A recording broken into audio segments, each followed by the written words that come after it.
What are the latest global trends in education and whether Pakistan has been able to follow those trends? I think 40 year plus my whole life is this Is in span was in education. education. Hmm. The issue is that if you look at the other country, because learning from other is very important, Mhm. but think globally at China now coming up with big way, British system, European system, and other system basically. Every country developed because they dream something. They dream something. Pakistan, we are not having our own indigenous system. We are not following system approach. We don't have our own model basically. You talked about the lack of proper policy framework, strategy, or roadmap. Who was responsible? There is a huge Ministry We of are Planning and Development, We are all and you responsible. have been attending series of We are meetings. all responsible. Last 10 years, there have been regularly phase-wise cut on higher education's budget. At least every country will go for 4% of GDP on education. If we'll, let's see, we are talking about idealism. If we'll put 7% of GDP, We have seen mushroom growth of universities. Every district or university was created in both sectors, private and public. how many universities they might have?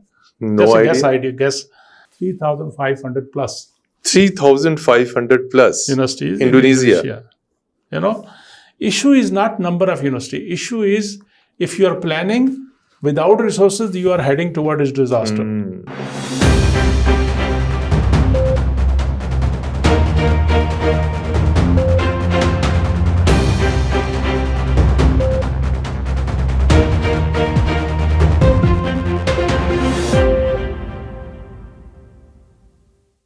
Bismillahirrahmanirrahim. Hello and welcome to program Insight in V News English. World Literacy Day is being observed today across the world, and it is also being observed in Pakistan. Literacy or education is one of the most important foundation of any society or country for socio-economic development. The large nations or developed countries spend huge GDP on health and on education, and ultimately they get the results. So what is situation in Pakistan? In today's conversation, we will discuss not only Pakistan's education outlook, higher education, secondary education, we will also look into primary education as well, that why 2.5 crore children are out of schools, and what has been our policies at the highest level regarding early education, higher education, and things like that. And then over last 10 years, particularly, what Higher Education Commission, how much budget it got from Government of Pakistan, and whether that budget was spent rightly. Because if it is spent rightly, institutions of higher education in Pakistan could have been different one. But unfortunately, Pakistani universities currently are facing one of the most critical time in terms of recognition, in terms of finances, in terms of many other things, budgeting, quality, and many all issues. In today's conversation, we are fortunate to have with us former Chairman of Higher Education Commission, former Federal Minister, Dr. Mukhtar Ahmed. And despite his busy schedule, he has been very kind in participating in our program because program is on education. And today we'll be talking to him as an educationist because all aspects of education we will be definitely discussing. So first I would like to seek your comment that you have spent long time in higher education. So as I said in my beginning that we will be discussing everything in as far as education policies are concerned. What are the latest global trends in education? And whether Pakistan has been able to follow those trends in order to be at par with the developed world? Dr. Sir. Bismillahirrahmanirrahim. Thank you, Mateen bhai. So my whole life, I think 40 year plus, my whole life is this Is in span was education. in education. So I have. So you're the right person to give analysis. Nothing else but the education. True. Alhamdulillah, Allah subhanahu wa ta'ala picked us for that very noble profession. Very big question and needs big discussion basically. Trends happening around the world Yes. and what are we doing. Yes. What I think Pakistan is. I should start with the basic challenges basically, and then we will go one by one with the primary, secondary, and higher education. Mhm. If you look at and believe you are right in your intro. You said that the countries who are developed countries, they were developed because they have It's based on they have education, invested in exactly. education. There is direct correlation between the Development. percentage of GDP you are investing on education Mm. and the kind of outcome socioeconomic development in that particular region is developing, depending on the number of qualified people in that particular country.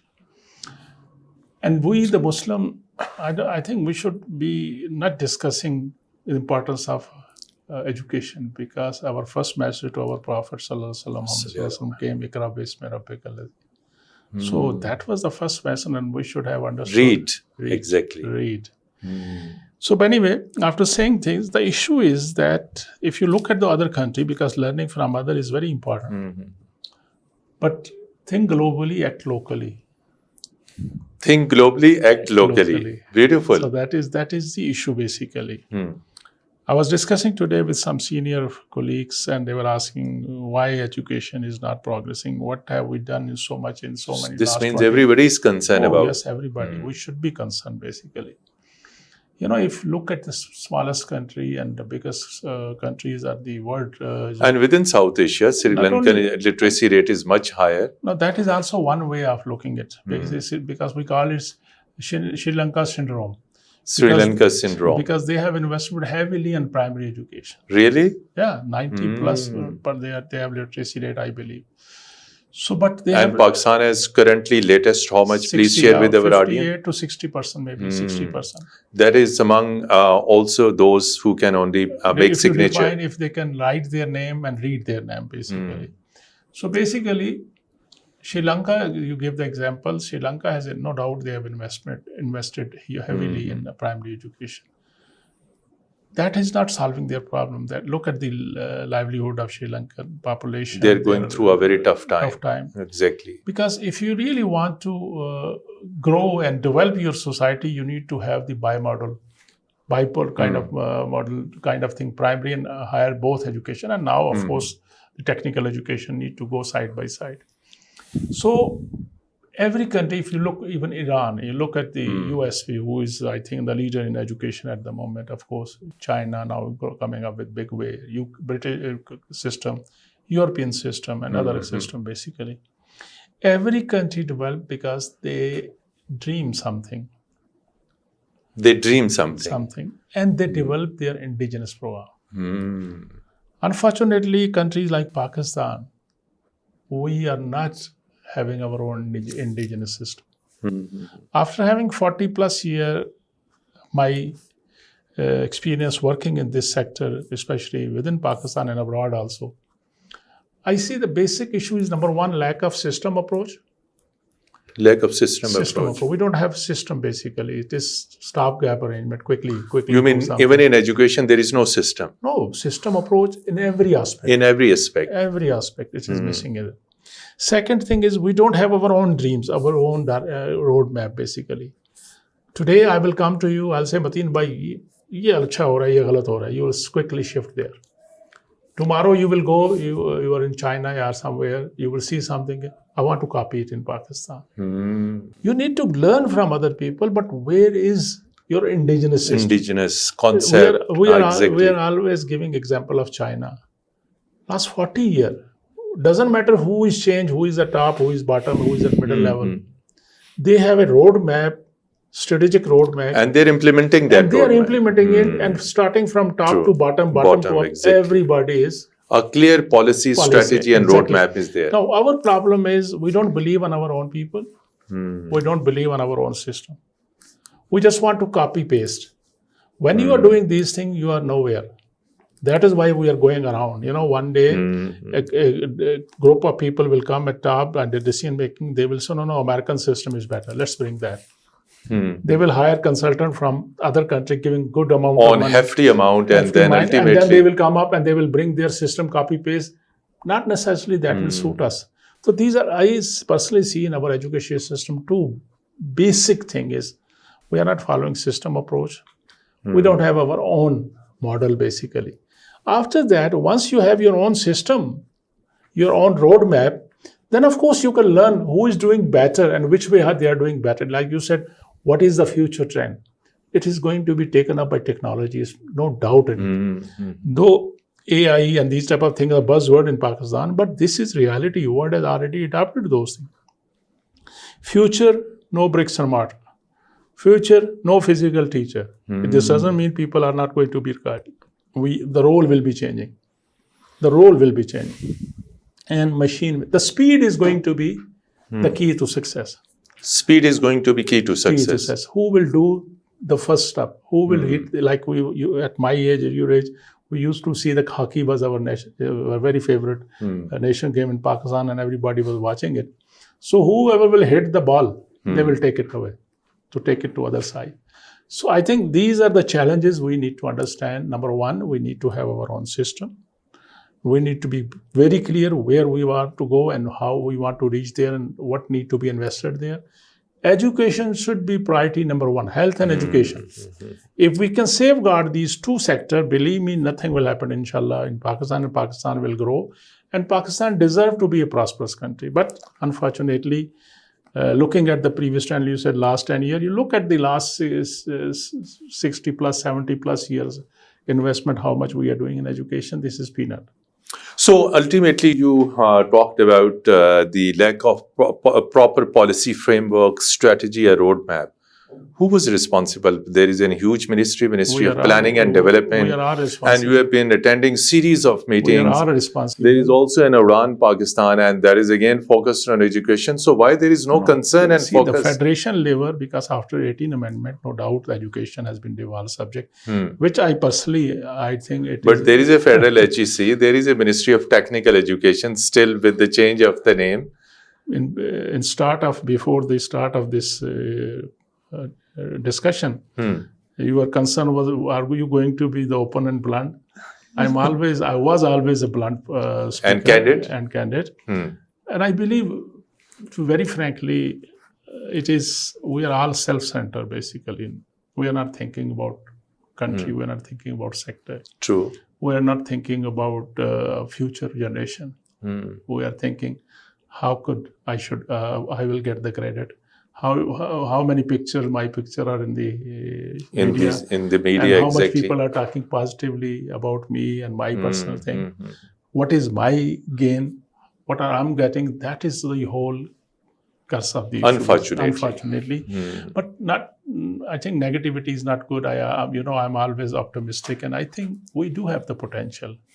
If we can fix our house, basically, I think a lot of good things can happen. Now, look at what a country that we always fight in the provincial level. I always attended the meeting, an interministerial meeting in education when Balibur Rahman Sahab was a minister.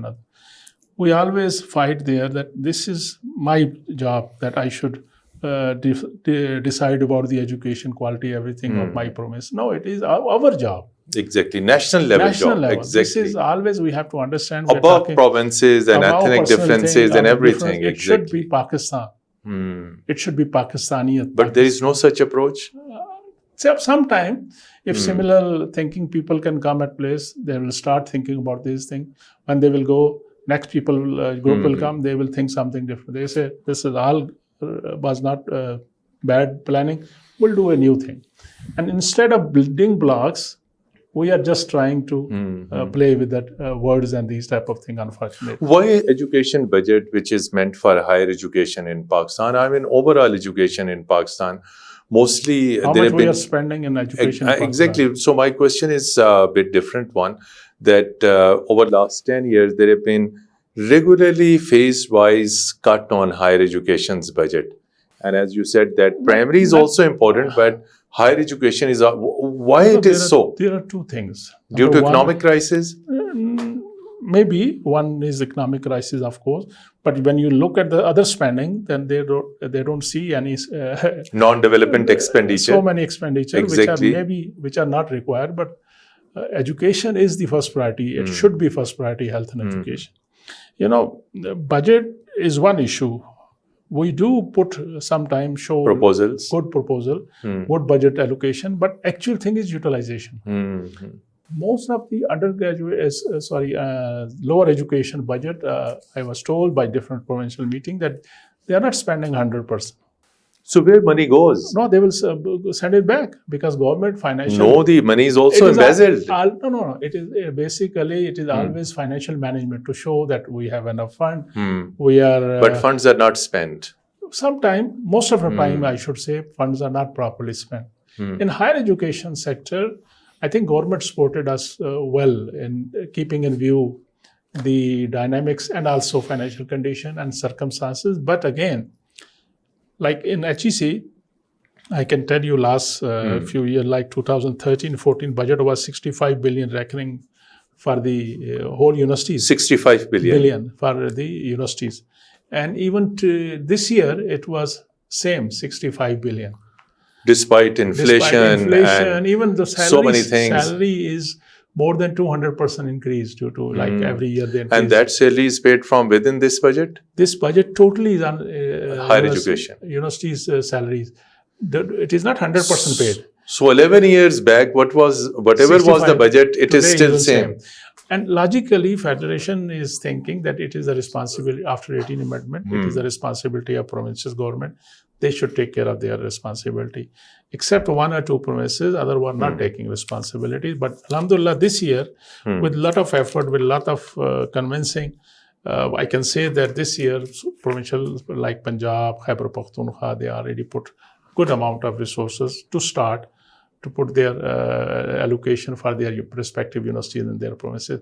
Sindh is doing a wonderful job. But Sindh is doing a wonderful job. Yeah, but still there is an issue of proper distribution at the relevant institution. Balochistan, by the way, they have started from 1.5, I remember 2022, when I came back second time as chairperson. And this year, I think they are more than 7 point some billion they are putting. So this is good sign. Sindh government? No, Balochistan. Sindh is 40 plus billion. 40 plus. Yeah, basically.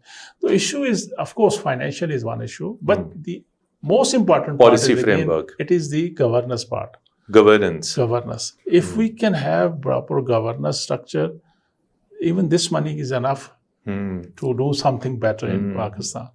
But unfortunately, stopgap arrangement, ad hoc policies. Adhocism. You know, in Pakistan, in one province, for 2 years, there was no regular vice chancellor. In Punjab? No, in one of the provinces. In one of the provinces. Let's not take the name. Okay. And basically, there were all universities in there. At one stage, there were in every university, there was all ad hoc vice chancellor. No single regular vice chancellor was there. So yes, please complete the sentence. There are so many issues, but if you will talk about issue today, Literacy Day, we should also show our youth, our people, in hope that inshallah, if we will get together and agree that we cannot do politics and education, health, and these type of social issues, Pakistan can progress, and we are progressing, alhamdulillah. But at the same time, so quick question and quick answer, then I'll draw your attention on opportunities, education opportunities in United States. So whatever Pakistani universities are producing, these graduates are unable to meet the market's demand. They don't have knowledge, they don't have skills, they don't have commitment. And of course, the purpose of coming, attending a college or universities to also have strong characteristics, character building, these all things. So no knowledge and no characteristics, the graduates who are passing out. So what universities are doing then? It is half glass full, half glass empty, basically.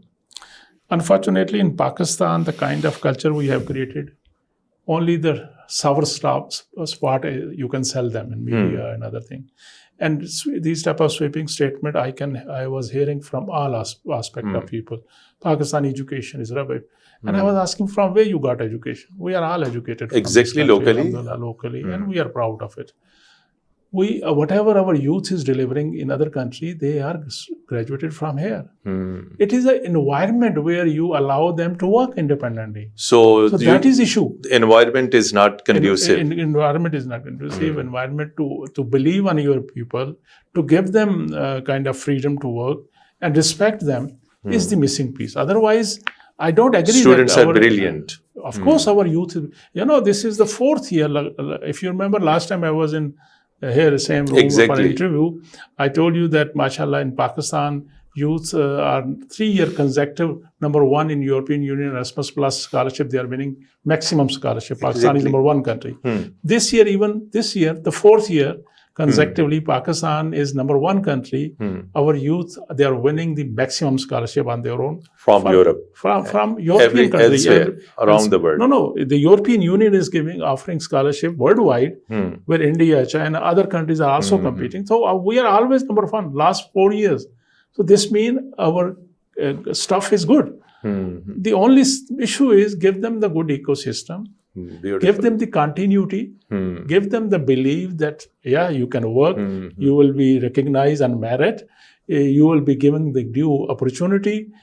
If they will get these type of things, you will see nothing is impossible. Exactly. Nothing. And quickly, what should be an ideal budget? As you said that to 2013, it was 65 still now. Two figures, please give one. What should be an ideal GDP? Because as an educationist, what should be an ideal GDP for education? Let's be realistic, not idealism, basically. The minimum GDP we should be investing in education, which is agreed by all the Muslim countries, head of the states. I think 20 years back or 15 years back. It was part of SDGs? No, it was not. It was the agreement under the OIC umbrella where head of the state. Muslim countries. They decided. What was the agreement? That at least every country will go for 4% of GDP on education. Let's see, we are talking about idealism. If we'll put 7% of GDP, we don't have capacity to invest that, to spend this money in Pakistan at the moment. If it goes to 7%. 4% is ideally. We should go step by, like 1.9 to 2.5, sometime 2.2. Let's go to 3. What is the current percentage? I think less than 2.3%, something like that.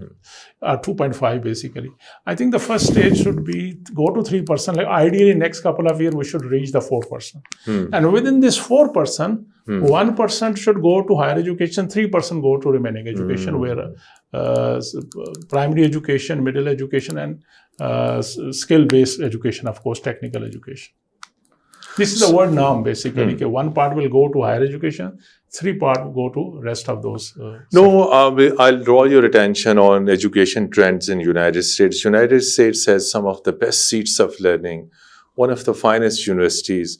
And since early this year, when President of United States, Trump, took the second term in office, he has announced a number of changes in trade and business. Was he successful when he started? That is a separate thing. But now our concern is that we have seen that they have announced a reduction in these study visas and things like that.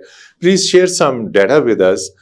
Since quite recently you were attached with the Higher Education Commission, how many Pakistani students currently studying on HEC scholarships or American scholarships?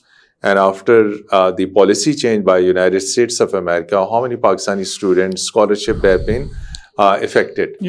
For scholarship, Pakistani students' first priorities was always US or UK.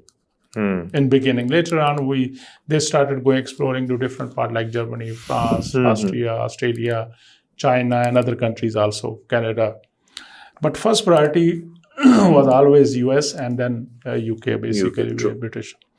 So at the moment, I cannot specify specifically because it might be wrong, but I can give you a ball figure that around 3,000 plus students are abroad on HEC scholarship. Mean in all countries? All countries, basically. Because, last 3 to 4 year time, due to financial constraint, we were asked to stop taking any new initiative or new commitment because our first priority was to protect those students who are already there. So I decided with the government that we will only continue with the already ongoing the students who are studying there to fulfill their requirement. Till the time we can have the opportunity that more resources are available, naturally we should send more people there. Then there are multiple, I think only in China we have 28,000 plus student Pakistani who are on their own or through Chinese scholarship scheme they are studying. Similarly in US, similarly in UK, there are 100,000 of students they are going abroad. On self-finance. Self-finance or scholarship schemes from those other countries. Other than HEC? Of course, other than HEC, yeah. So, alhamdulillah, our students are doing very good when they are going abroad because, again, the issue is the ecosystem. Their system facilitate them, they help them. You said the American education system, you said about the other education system. Nobody's fighting there who is boss there in that university because university is boss of itself. Wow, here our head of the states, head of it is always there was fight.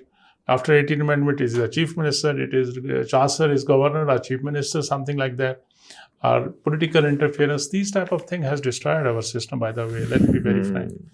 And governance and political interference. Yeah, I always say, Taaleem ko azad karo. If we really want to make education kind of making impact in Pakistan. We are mostly, let me be very frank again, that we are control freak, especially in the government sector. That is why we are having those problems in education. It is due to the bureaucracy? One of that reason, yes. One of the reason. I'm always call it bureaucracy. Bureaucracy. Because you have also suffered exactly. No, this is not their mistake. It is they are trained like that. They are trained like that. Unfortunately, because whatever you learn, basically you implement this thing. It is not. I have seen a lot of very nice bureaucrats. They are very talented. Talented, hardworking. But unfortunately, their training is like this. That is why we are facing those type of problems. So another thing is, if you look into some of the Asian countries who have made great strides like South Korea, then we have also seen tremendous progress in Human Development Index by a number of other countries, from South Korea to Malaysia, from Malaysia to Indonesia. Then, of course, Sri Lanka, previous you talked, where literacy rate is 90. Now, specific question is that these all countries are focusing on technical education. And ultimately, they send their technical force to other countries, and huge remittances are received by the original country. So why we have not focused on technical education? So why it is so? Because had we trained the youth for technical education, they could have captured the Gulf and European markets. See, again, my issue is to understand what is missing piece, because everything is linked with each other. True. It is nothing is in silo, basically. Whatever decision the whole ecosystem is doing, like look at this flooding in Pakistan. This is all because of the defective planning. Not only defective planning, we have destroyed the ecosystem. Exactly. We build a hotel and on the river's bed. On the river bed. Exactly. And when I was in Lahore 2 weeks back, when this was the Ravi was rising, and it was I never saw Ravi at that level, basically. But all those societies are look at how much damage it had done, because we have not followed the ecosystem. We have destroyed the ecosystem. This ecosystem, similarly in any aspect, you cannot say, okay, bring the technical education, Pakistan will be number one country in the world. No, there are so many different factors which are affecting. You need to, again, the first point I raised was the system approach. If your system is right, each ingredient is going to play its role. And the issue is, I'm not focusing on my part, I'm focusing on your part. This is another issue in our society, that I don't focus on my work, I focus on your work, and always try to curse on each other. So if the system is there, everybody's seen or everybody's evaluated on their KPIs, so system will work. So by the way, we have created so many skill-based universities in Pakistan even. But unfortunately, what is happening? They have started BBA, MBA, engineering courses rather than technical. Focusing on the course. There are so many top-notch institutions in Pakistan, UTs. Government created. They've also started MBA and no, the MBA is okay. Mixing MBA engineering is a very ideal combination. True. But it is University of Engineering and Technology. Even I have written multiple times to them. Right now, you are facing shortage of the people going to engineering subject, because there are so many already in the market and looking for jobs. Exactly. Why don't you start technology? But they said, no, technology is lower grade. While the I rest of the see. world, it is the blue collar job. Technology is on the advanced Yeah, level, technology exactly. is the more demanding in the world, basically. So now question is, since you have spent long time dealing with education policies and things like that, two things like we have been listening from the government leaders, ministers that we are carrying out reforms, energy sector, economic reforms, FPR reforms. Tell us at any level where you have been participating in high-level meetings. So there have been any discussion, education reforms, revamping education sector, number one. And number two, still we don't have any proper national education policy. Why so? For the sake of reforms, we always discuss, basically. For the sake of reforms, it is discussed. It is discussed every time. But And by the way, my observation is whenever government start preparing education policy, very soon government will be changed. Next government will come, they will put this policy in the shelf and they will start working on new policy. so there is no consistency. Number one, no consistency. Number two, please, I always tell people, we have so many policies, 2009 policy, 2000, before 80s policy, something. Please ask a kid, go and pick one policy and implement it. We are bad in implementation. Policies are there. We do create a lot of good policies or bad policies, but nobody follow on implementation. And we make policy without assessing how much resources we require. Policies are there. Who is going to invest on them? Where is are the resources? And that is linked, basically. That is missing. True. Because here now the whole fighting and whole, I should say, working is basically how can I impress so I should get more vote and I should get another term in Pakistan. Otherwise, if we have the consistency in policy, doesn't matter who is at the top, which party has the government, things will be okay. But unfortunately, it is named with the personality. It is the such and such person is the leader. This is his policy or this is her policy. True. No, it is Pakistani policy. It should be a Pakistan document, exactly. And every political party should be On signing board, off exactly. on Consensus board document. that this is for Pakistan. We can score on each other on other issues, but no scoring on education, health, and social sector development, of course. So this, of course, is an important thing. But coming back to, again, since you were the chairman of HEC, under your tenure, we have seen mushroom growth of universities. Every district or university was created in both sectors, private and public. But our concern is public sector universities, University of Jung, University of Sialkot, University of Okara, University of Ahmedabad, University of so-and-so, University of Haripur. But currently these universities are facing acute financial crisis. Here is the point. Why such charters were given? How many universities you have in Indonesia? In Indonesia, you have any figure? No, I'm asking you. You have any idea how many universities they might have? No Just idea. Guess. So they might be having 500 universities? 3,500 plus. 3,500 plus. Universities. Indonesia. Issue is not number of university. Issue is if you are planning without resources, you are heading towards disaster. I requested multiple times, please don't open any public university unless you have resources. You opposed it basically at policy level. Not only this thing, when you are referring this Jung and other institution, Tahsil level universities are open. I wrote at that, sir, I must appreciate you at that time, Chief Minister, sir.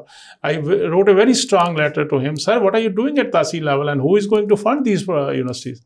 And then I was a little concerned that he is going to be angry on me why I'm writing such type of letter. But to my surprise, he was very respectable. He said, I agreed with your point and we have stopped creating more universities in our province of Punjab at that time. So basically, creating of universities is not a bad thing. But the issue is if you don't have resources, don't do it. University is not only bricks and mortar or some piece of land. Exactly. It is basically human resource which is there. Exactly. Research, human resource, it is a quality faculty, of it is the quality of education, it is the technology there present, and it is the sustainable model which is continually supporting them. Then you can open in every city, basically. There is no harm. There is no harm. But since population is growing. Cookie cutter technique should be there is just copy, paste, copy, paste, copy, paste. What is the reason, Dr. Saab, for this massive hike in fee? that has made impossible for a common man or a common man's family or children to get education now. Per semester fee in even public sector universities is more than 100,000. Even in social sciences subject and sciences subject, it touches. Nothing is Mateen Saab, free in the world, and nothing should be free in the world. And higher education is expensive proposition. Somebody has to pay it. Either government should pay it, state, society should pay it, our parents should pay it, or somebody else should pay it. Nothing is. If it is free, it has no value. By the way.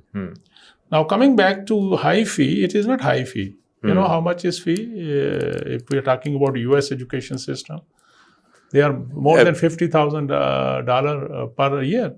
50,000 to 70, 80, and in some universities, $100,000 exactly. And how much is $100,000 in Pakistan? It's a huge amount, 30 million, roughly. Exactly, 30 million roughly. Huh? So basically, lakh, 1.5 lakh, 2 lakh is not a big deal issue. But there should be system. There should be system. System. State should take responsibility. But question is how a poor young boy or girl will be able to then pay this 100,000? No, they should not pay.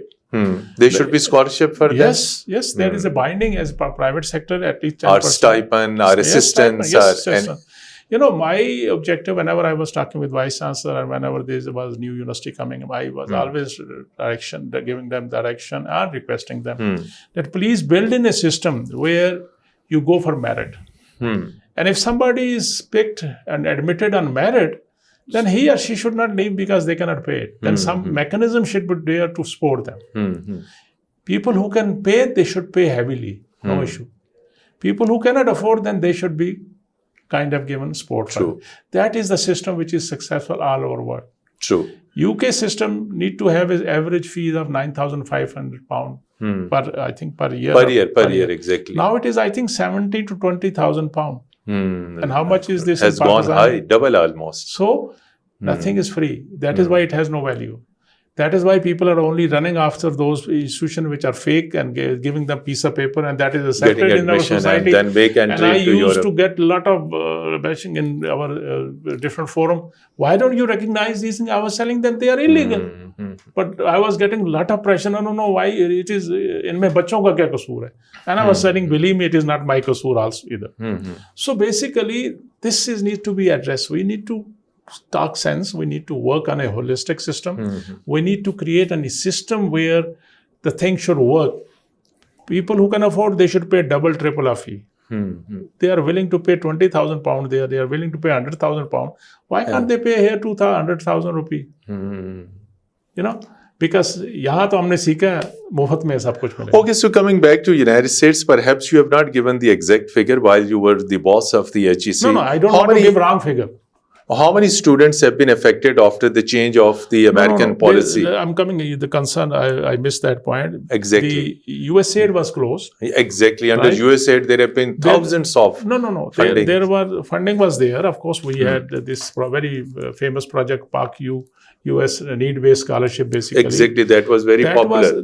That was completing, basically. The last batch was because there was some money left due to dollar parity. The saving was there. So we requested in 2022 a flood in Balochistan and Sindh and some part of Fata, Khyber Pakhtunkhwa and Punjab Southern. So we requested them if they can give us permission to spend this money on those flood affected areas. So Alhamdulillah, they gave us 500 scholarship, fully funded. These need-based scholarship. Under need-based scholarship. USAID and that project was also closed, and we immediately took over it. We'll say, no, we will continue it. But later on... Now it is with the HEC funding? No, USAID continued. US continued. Is continuing. Okay. This project, they are continuing till the time of closure. Then there is a biggest project we are doing together, which is the Fulbright Scholarship Scheme. That is American funded, exactly. No, it is Pakistan and American funding. Major portion is from America, of course, but we are also putting resources. This is one of the biggest one in the world, basically. Here, it is for undergrad and then postgraduate and master PhD level. Okay. And at the top universities in the US, basically. And that is continuing. It is a state run. It is not USAID funded project. Okay, it is state run program. State department is funding it. And the government of Pakistan is funding through. So there has been no negative effect. No negative. There was one issue which US, US government every year they were offering young kids 1 semester. Exactly, in the United States, so that they may have American exposure. That was affected because that was also their kind of market. I should not say marketing. The creating the good perception about State Department, US people in Pakistan, and it was good their strategy, and that was very successful. Our young kids were going; they were getting excited. Many of them were getting admission there. They were being offered scholarship. That was a very good. So always a new system, full of opportunities, understanding their culture, their community, and showing them our own culture. It's a great learning always. Great learning also for 1 semester. That was unfortunately stopped, but it is not impacting a major impact on our education system, which is still going on. It is still going on. As an educationist, because again, the concern of the government and all institution is primary education. Why that sector has been ignored? Why there are no more and more primary schools so that this 2.5 crore children could have been in the schools? There are so other issue again also. See, it is not only that opportunities are not available. There are resources, opportunities. There are social issues basically. Social issues? Social issues. Please explain that. Like, the people who cannot afford their livelihood is less than the level, the minimum $1 every day. Pakistan. There is an international. Every kid in house is the earning kid, even if he or she can make only 100 rupees or 200 rupees. So instead of sending them to school, they prefer to send them in workshop and other places to earn something for the household. It's basically poverty. Poverty, which is the making. Number one, this is the one major issue basically. We are ignoring that. Of course, second thing is, if they are not sending them at the job and they are not earning hand, then there is another additional burden on those poor people, that who is going to pay for their tuition fee. Now government, of course, after 25A, I think the constitutional thing requirement is that it is the state responsibility to up to 16 years they should give free education to people.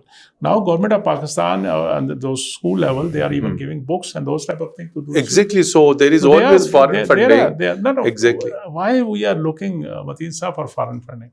Local resources are in abundance. These are our kids. We have to spend it. You have to spend it. I have to spend it. Government have to spend it. Society. We are always looking, aid aayegi. Nobody is giving you free aid.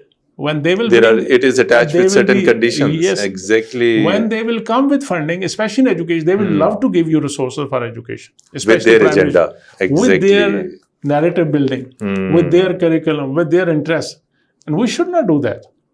I always say we are thankful to our partners who are giving us resources, but same time, I always say these are our kids. Isko kaun padhayega? Finally, I would like to seek your opinion on this World Literacy Day. Genuinely, after critically evaluating, highlighting, analyzing these all areas, so are you hopeful about the better, bright education future of Pakistan? We have no other choice. We have no other choice.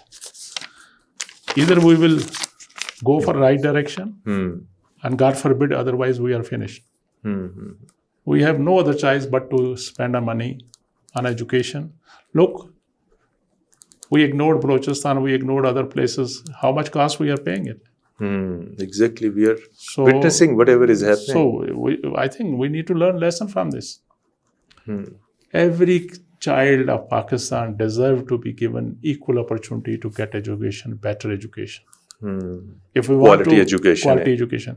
If we want to develop Pakistan, every nook and corner of Pakistan need to be given the same opportunity which we are expecting to give in Islamabad, in Lahore, in Quetta, in Peshawar, and Karachi. And at policy level, what should be done? Also give an advice. Policy level, let's have our own policy. Let's have our own policy. And we don't have our own policy. Believe on your people. Our people they can do it. Unfortunately, we don't believe on our people. A lot of other countries are attracting foreign students, and there was a time in Pakistan 25 years ago when universities were hardly 25 or 30, but universities used to attract large number of students from Africa, from Middle East, and currently we don't have that. We started being the Chaudhary in this region and started going in Afghanistan and other places to make their life good, and we destroyed our own life. It was this terrorism thing. It was the issues which have Security security issues that people have stopped. Even today, a lot of Arab countries, other Muslim countries, they want to send their kid in Pakistan, provided we can create friendly environment for them, friendly one-window operation for them. Unfortunately, we still are not fixing that part. Thank you so much indeed, Dr. Mukhtar Ahmed Saab, former chairman and federal minister, higher education, for critically evaluating. I paid a lot for this federal minister part because people were not happy why I'm using this thing. It was constitutionally written that chairman has a status equivalence to the federal has a status of federal minister, as with the status of federal minister, of course. But I never used that thing. But thank you for using it. But it was just I have to pay a lot of cost for that. So you have already done a lot of work for education sector, and we wish you best of luck for your future endeavors. I'll keep on doing whatever I can do in my capacity. So ultimately, the take from your conversation is that spent on our people, there should believe be more on your people. Exactly, trust your people, believe on your people. Give them opportunity that they can believe me. They will deliver better. They can deliver better than people or consultant are coming. And equal free education to the poorest families, children all across Pakistan. Yes. That will make the lower level entry into... we have to charge people who can afford it. And we have to facilitate people who cannot afford it. But if both are on merit, admitted in merit, so I think system will work. Thank you so much indeed, Dr. Mukhtar Saab. Always pleasure. And dear viewers, we hope that you will definitely enjoy this very fruitful, very strategically in-depth discussion on education. And as we said in the beginning, and as Dr. Mukhtar Saab said, no other option except to spend on education, because education is the key critical element in human resource development. Till our next program, goodbye and Khuda Hafiz.